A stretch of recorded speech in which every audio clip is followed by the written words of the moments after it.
Seigneur, de pouvoir apporter la parole ce soir. C'est un privilège, vous savez, c'est un honneur d'apporter la parole de Dieu. J'espère ce soir que tu ne vas pas écouter un message de plus, mais que tu vas rencontrer Jésus. Parce que vous savez, les messages, on en écoute tous les jours. Quand on regarde à la télévision, on peut écouter un message.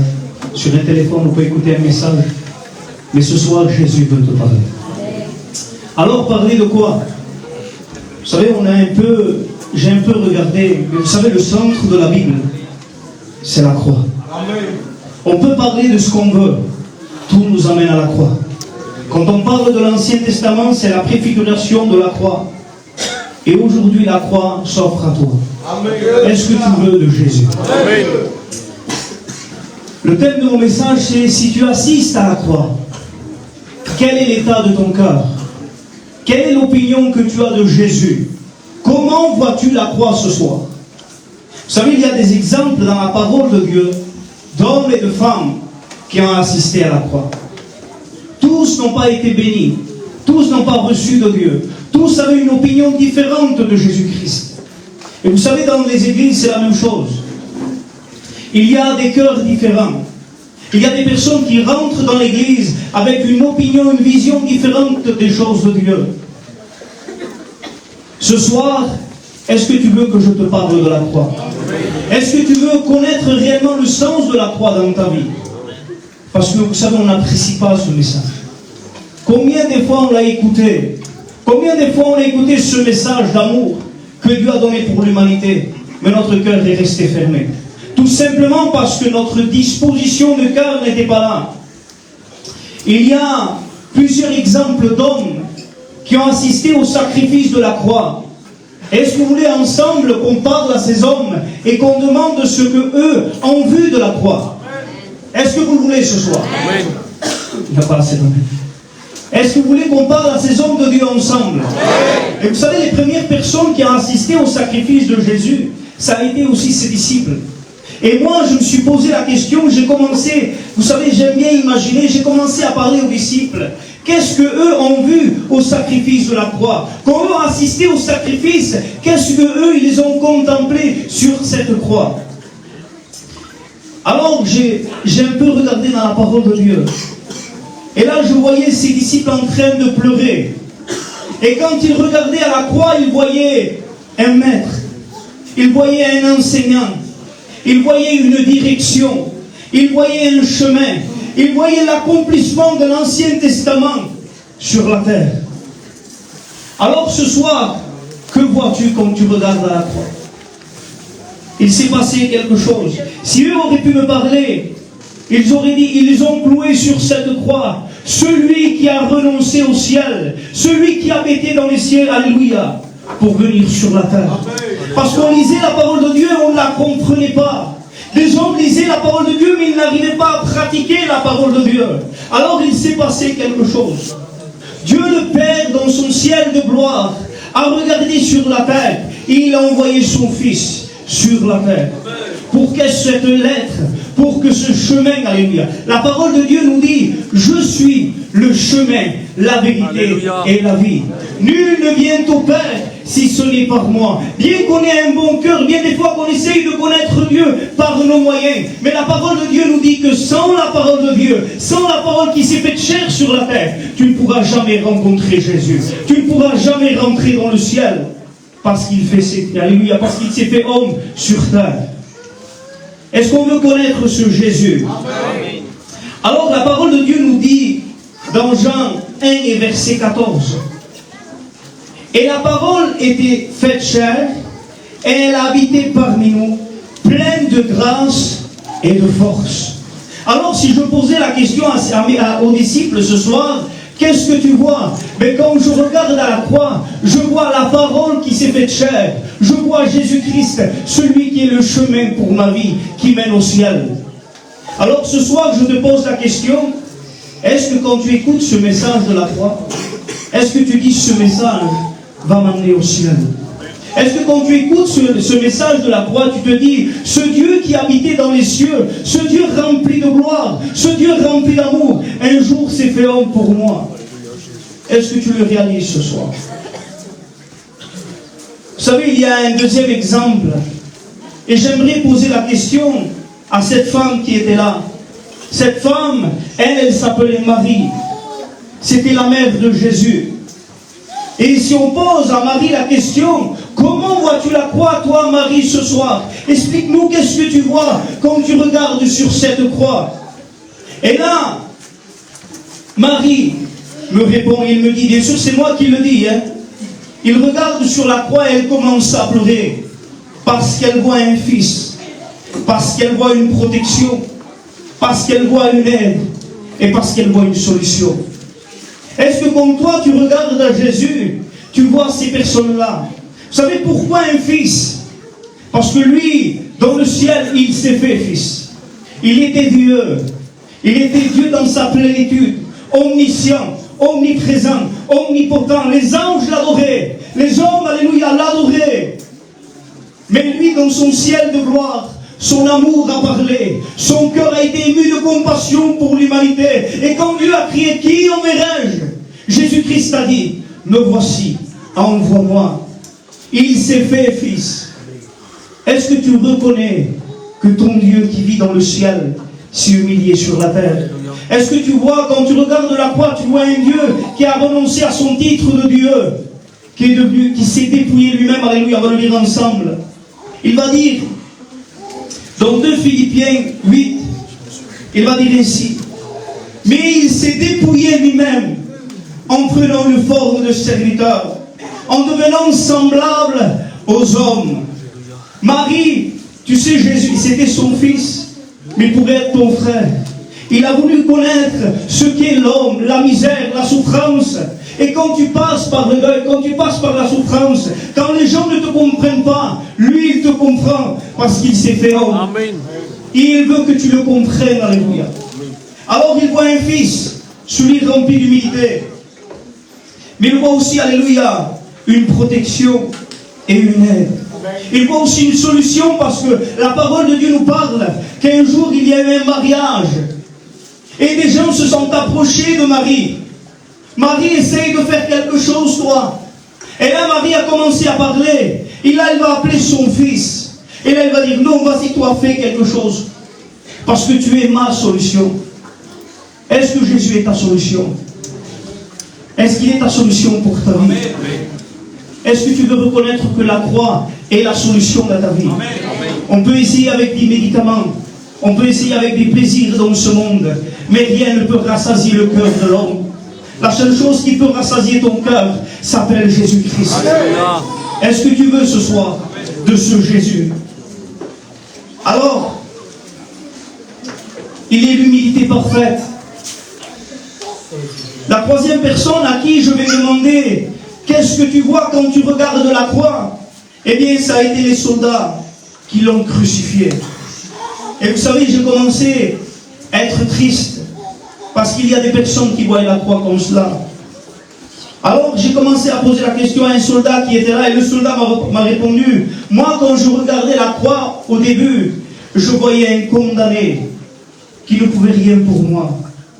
Quand je regardais la croix, au début, je voyais un homme impuissant qui souffrait, qui était en train d'agoniser sur cette croix. Et troisièmement, il va dire, quand je regardais cet homme, je voyais un homme, écoutez bien ce que je dis, un homme faible. Parce que Jésus ne s'est pas présenté comme un homme fort, un homme simple. Et quand on regarde avec nos yeux humains, et quand on regarde la croix, des fois, on n'arrive pas à comprendre. On se dit, comment est-ce possible que celui-ci va apporter la solution à ma vie? Et quand on se pose la question des fois en nous-mêmes, est-ce que Jésus pourrait m'apporter la solution? Comme ce soldat qui était là.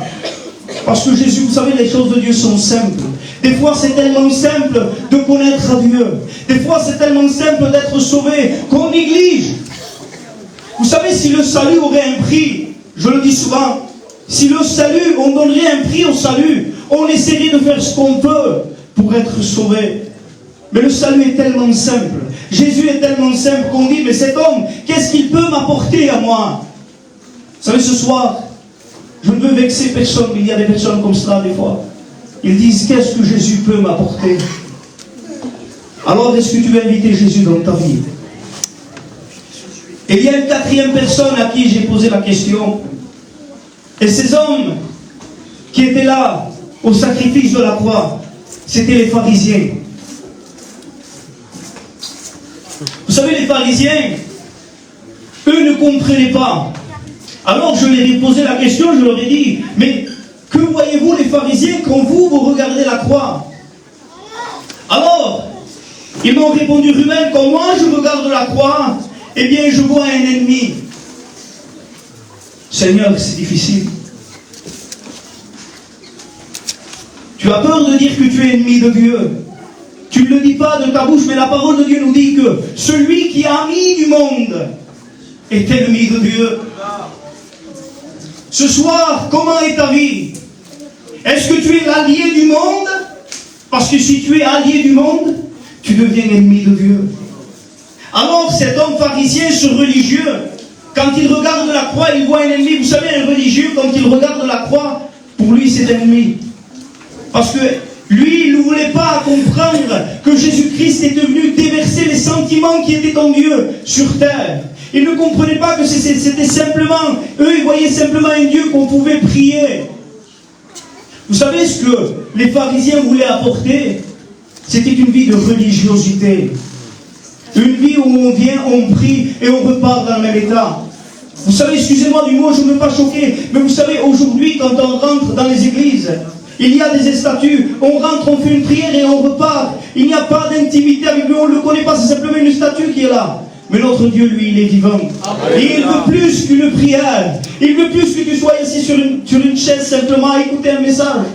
Il veut réellement te connaître. Amen. Vous savez, le message de la croix, c'est plus qu'une réunion. Le message de la croix, c'est plus qu'un message. Parce que vous savez, les messages, on peut écouter des centaines et des centaines qui nous parlent des étoiles, qui nous parlent de l'univers. Et on peut être enseigné et apprendre d'elles. Mais le message de la croix change un cœur. Amen. Ce soir, comment est ton cœur? Comment est ta vie? Dieu n'aime pas les religieux. Alors ce soir, tu dis, mais non, mais c'est pas ça. C'est que moi, je viens à la réunion. Moi, je viens à l'église. Mais il ne faut pas être fanatique. Vous savez, il y a beaucoup de personnes qui disent cela. Fanatique. Il y a trop de fanatiques. Mais laisse-moi te dire que quand on connaît un Jésus, on ne peut plus le laisser. On ne peut plus l'abandonner. On reste dans sa présence. Quand on reçoit la croix et non un message. Quand on veut connaître Jésus personnellement et non un message. Parce que tu peux assister à la réunion. Tu peux porter un titre. Tu peux dire je rentre dans l'église, j'assiste pour soulager ta conscience et personnellement ne pas connaître Dieu. Alors, j'aimerais te demander, qu'est-ce que la croix pour toi? Que vois-tu quand tu regardes à la croix? Est-ce que tu vois un ennemi comme les pharisiens qui étaient là? Un message trop grand pour comprendre la relation qu'est Dieu avec l'homme? Est-ce que vous êtes là ce soir? Est-ce que vous êtes là ce soir? J'ai posé la question à une cinquième personne qui était là. 5 personnes, plusieurs. Ils étaient plusieurs en fait. Et là, il y avait la foule qui était là. Au sacrifice de la croix. Plusieurs personnes. Et là, j'ai commencé à poser la question à eux. Je leur ai dit, que voyez-vous quand vous regardez la croix? Pourquoi vous êtes là? Alors eux m'ont répondu, Ruben, nous sommes là parce que nous avons entendu parler qu'il va y avoir un sacrifice, que Jésus va se crucifier sur la croix, et nous sommes venus par curiosité. Nous sommes venus pour voir comment il est. Nous sommes venus pour assister un peu à un spectacle, ou alors pour passer le temps. Et aujourd'hui, c'est ce qui se passe. Les gens viennent à la réunion. Ils savent en eux-mêmes, je vais rentrer dans l'église et je vais repartir dans le même état. Il n'y a pas de message qui va changer ma vie, mais je vais soulager ma conscience, je vais passer le temps, je vais faire plaisir à quelqu'un qui m'a appelé pour écouter un message de plus. Alors si je te le dis, si tu rentres dans cet état, tu seras simplement spectateur. Tu ne connaîtras jamais la croix. La croix est plus qu'un spectacle. La croix est plus qu'un cinéma. La croix est une réalité. Est-ce que tu veux de ce Jésus? Il n'est pas venu simplement pour que tu écoutes un mot de lui, mais il veut que tu le connaisses réellement. Alors ce soir, n'écoute pas simplement, mais change de vie. Vous ne dormez pas ce soir. Vous êtes là? Oui. Gloire à Dieu. Alors, j'ai posé une question à la 6e personne qui était là, que lui était un peu plus proche de Jésus. Alors je lui ai posé la question, et ça c'est le brigand qui était à côté de Jésus.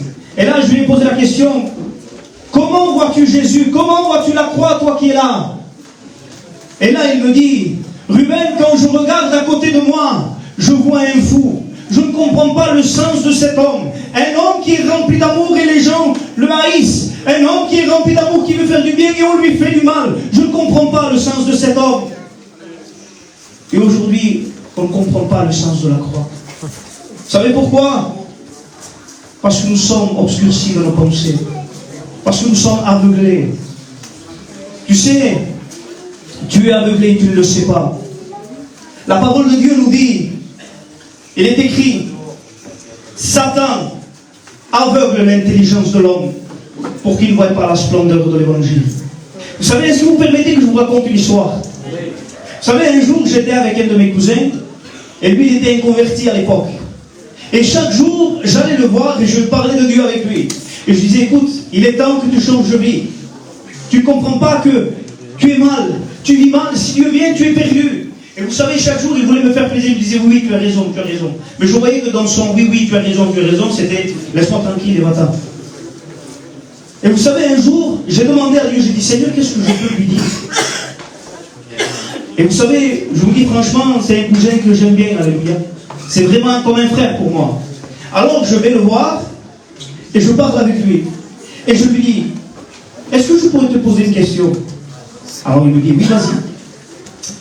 Imagine-toi, excusez-moi pour ceux qui sont malades, que je serais malade, que j'aurais une maladie incurable, qu'aucun homme sur terre pourrait me guérir, qu'aucun médecin ne pourrait m'apporter la solution, qu'aucun médicament ne pourrait intervenir dans ma vie, rien. Je dis oui, d'accord. Et imagine-toi que toi, tu possèdes un médicament qui pourrait me guérir à moi, qui est condamné par la médecine. Alors il me regarde et me dit, ben, je te le donnerai. Et que moi je te dise, oui, je sais que ça peut me guérir, mais je n'en veux pas. Qu'est-ce que toi tu me dirais? Ben, je te dirais que tu es un fou. Et là, j'ai commencé à le regarder, j'ai dit, écoute, moi peut-être je serai malade physiquement, mais toi spirituellement tu as une maladie qui est bien plus pire que la mort. C'est parce que vous savez, on peut quitter la terre, je demande pardon à ceux qui sont en deuil. On peut quitter la terre, mais rencontrer Jésus, être dans la paix. Mais il y a une maladie qui est bien plus pire, alléluia, qui s'appelle le péché. Et quand la mort vient frapper, elle nous prend. Est-ce que Jésus viendra te chercher? Alors je lui ai posé cette question. Il a commencé à me regarder et me dire, oui c'est vrai, tu as raison. Vous savez, le sacrifice de Jésus est tellement simple que personne ne fait aucun cas. Il a tellement de la valeur, c'est tellement rempli d'amour que personne, mais les gens négligent un peu ce sacrifice. Et j'aimerais poser la question à la 7e personne qui est là. Est-ce que vous voulez qu'on la pose ensemble? Alléluia. Alors je lui ai posé la question au 2e brigand qui était là. Celui qui a reconnu Jésus. Et je lui ai dit, comment vois-tu Jésus? Qu'est-ce que tu vois quand tu regardes à la croix? Alors il me regarde et il me dit, Ruben, écoute-moi. Je croyais que j'étais dans la désolation. Ma famille n'était pas là. Les gens me critiquaient. Les gens me regardaient méchamment. La mort était en face de moi. Les ténèbres étaient en face de moi. Les démons se frottaient les mains en me regardant. J'étais condamné par le poids du péché. Je disais, qui peut me sauver? Qui peut m'apporter la solution dans ma vie? Et simplement un mouvement de tête. J'ai regardé sur ma droite et j'ai vu Jésus. Amen. Et c'est ce qui se passe aujourd'hui. Vous savez, des fois on regarde autour de nous, on dit je suis condamné par le péché. Qui peut me comprendre? Qui peut m'aider? Qui peut me sortir de l'état où je suis? Jésus est tellement près que tu ne te rends pas compte. Tu n'as simplement qu'à te tourner pour voir qui est près de toi. Alors, qu'as-tu vu quand tu as regardé à Jésus? Quand j'ai regardé à Jésus, bien qu'il était sur une croix, j'ai vu la lumière parmi les ténèbres. J'ai vu une bouée de sauvetage dans la mer.